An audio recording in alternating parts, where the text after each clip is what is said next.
Hi everybody and welcome back to my basement. Today I heard something super cool. Look at this guy right here. Super small. And this is the A75 from iFlight. And actually iFlight sent me this last week to make a Cinewhoop out of it. And I just delivered that. And also this thing with a 300 milliamps battery is a sub 100 grams. It's 99 grams. Like there is stuff that can be reduced weight so you can be like 95 probably, but still I'm happy with 99 grams. And before we start, you can click on this little cat right here and subscribe to my channel. And also, let me know in the comments why you think a 75 drone Cinewhoop should exist. I think because in some legislations 100 grams is the limit, so this actually makes sense. I don't know, let me know if you live in one of those countries or if they even exist. And for this drone I made the Dison Mini V4 mount, it's always the same. I only made the bottom plate so it can accommodate the VTX right here, and it's the stock VTX. You only need to snap off the fits outside so you can fit it behind the drone like you see here. And also, of course, you need one of these cables.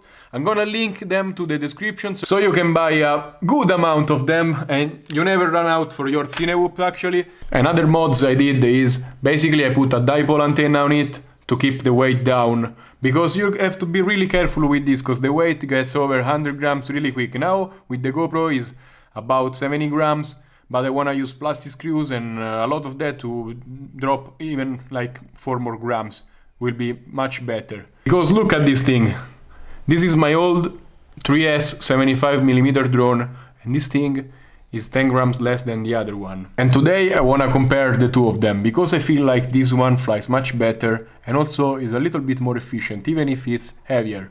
Maybe the motors are 8000 kV versus 9000. These ones are 1103, these ones are 1102.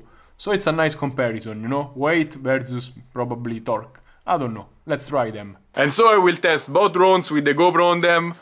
And I have the perfect candidate for the shot. I have my broken car, and I'm gonna show you how cool it is to navigate super tight spaces with these drones. And also I'm gonna lap around the backyard so you can also see how they behave in open spaces. Because we know in closed spaces they behave perfectly, but let's go.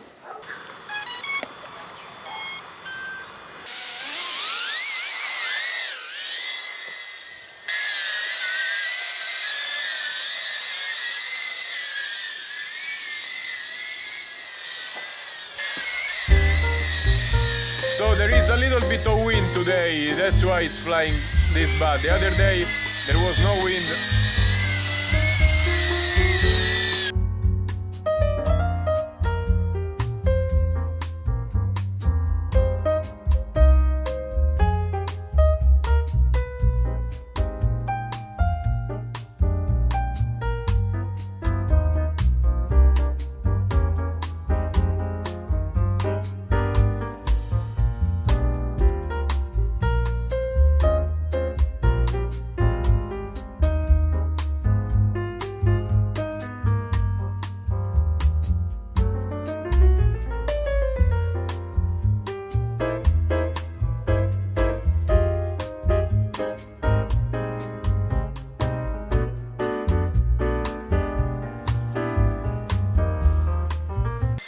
Okay, the battery is dropping very fast, but we flew for 2 minutes 24 seconds, which is not bad. I mean, we are outside, there is wind, we are battling against the wind.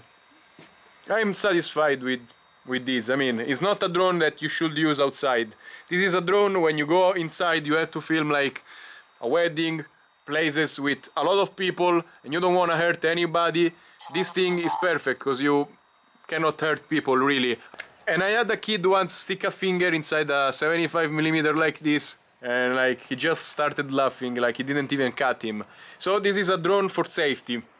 And yeah, you can also fly in very tight spaces. Of course, this is not the best demonstration because with wind the car channels it. So when you are about to enter, there is a lot of wind coming out and you have to battle against it to be precise. But still, it does work. And now I'm gonna try with this one, which is the Kong E75. And this drone, I used this many times for filming and doing stuff in very, very close spaces like gyms and stuff like that, where you really have to fly around people, and I don't want to hurt anybody. So let's see if this thing can keep its place on my backpack or if it will be replaced by the iFlight.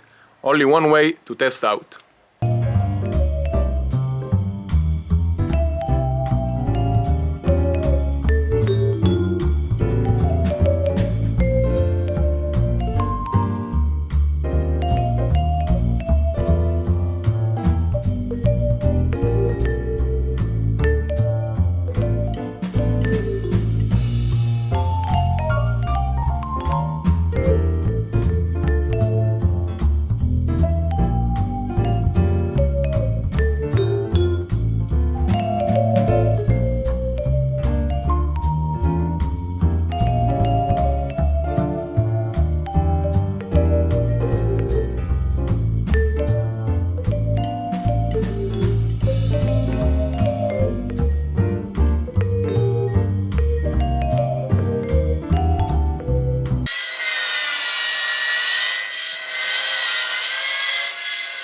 Okay, the battery is done.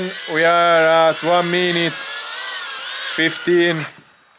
Yeah, we are more or less like we were before. 10 seconds less. I also pushed more. I also crashed a couple of times.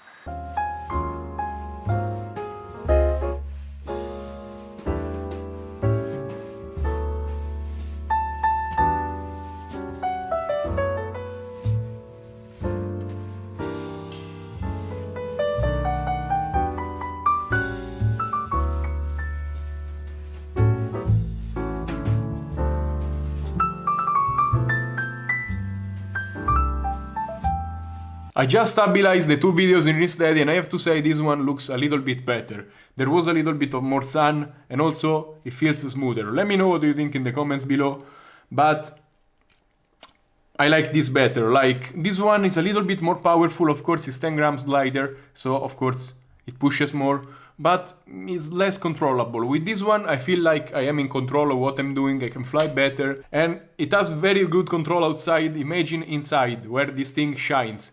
You're flying in a gym, there are people, you are not scared of crashing into them. You can really close by. And I love it. I will put some 75 film work I've done, just so you can see the real capabilities of this. And as always, I will link the mount down in the description. Also, if you want this drone, it's kind of cheap, you can get it too. And getting from my links, you help this channel a lot. Really, a lot. Thank you so much. And as always, thank you for watching, stay safe, and happy flying. Bye.